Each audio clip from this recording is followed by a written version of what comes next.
இந்த நித்திய ஜீவன் எனக்குள் வர வர பரலோக ஞானம் எனக்குள்ள வருது. நல்லா கறந்தட்டுமா, நல்லா கறந்தட்டுமா. இந்த நித்திய ஜீவன், நித்திய ஜீவன், இந்த ஜீவன் திரும்பவும் சொல்றேன்.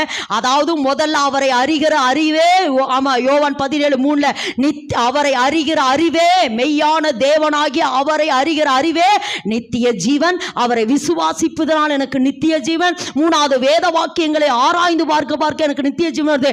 4வது அவருடைய ரத்தத்தையும் சரீரத்தையும் நான் பானம் பண்ண எனக்குள்ள என்ன வருது?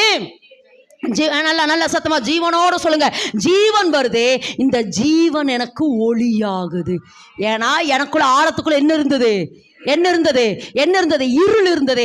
இப்ப இந்த ஜீவன் எனக்குள்ள உள்ள இறங்க ஒளியாகுது.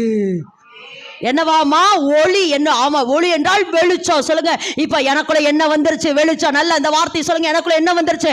வெளிச்சம் வந்துருச்சு. வெளிச்சம். நான் வெளிச்சத்தின் பிள்ளை.